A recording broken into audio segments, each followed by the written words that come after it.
Banyak orang bertanya, kenapa dana program makan bergizi gratis tidak dibagikan saja langsung ke orang tua siswa? Kenapa harus dikelola oleh SPPG atau yayasan? Bukanlah lebih praktis kalau uangnya ditransfer langsung? Pertanyaan ini wajar, tapi untuk memahami jawabannya, kita harus melihat tujuan utama program ini. Program MBG bukan sekedar bantuan uang. Ini adalah program investasi gizi.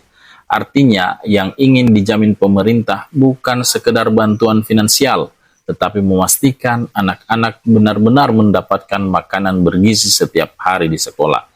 Kalau dana diberikan tunai, tidak ada jaminan uang tersebut digunakan untuk membeli makanan bergizi. Bisa saja terpakai untuk kebutuhan lain yang lebih mendesak.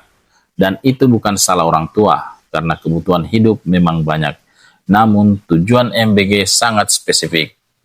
Anak harus makan dengan standar gizi tertentu. Karena itu, pengelolaan melalui SPPG atau yayasan memungkinkan adanya kontrol menu, standar kalori, kandungan protein, dan pengawasan kualitas makan. Alasan kedua adalah soal pemerataan.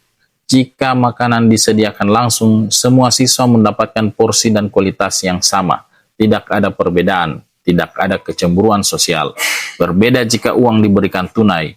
Nilai dan pemanfaatannya bisa berbeda-beda. Selain itu, pengelolaan terpusat juga mendorong ekonomi lokal.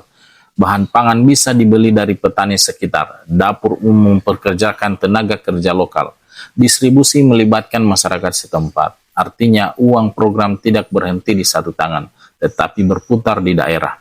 Ini efek ekonomi yang lebih jauh besar dibanding sekedar transfer uang. Kemudian soal pengawasan. Jika dikelola lembaga resmi, ada laporan keuangan, ada standar operasional, bisa diaudit. Sementara jika diberikan tunai, kejutaan orang tua akan sulit mengukur dampaknya terhadap peningkatan gizi anak.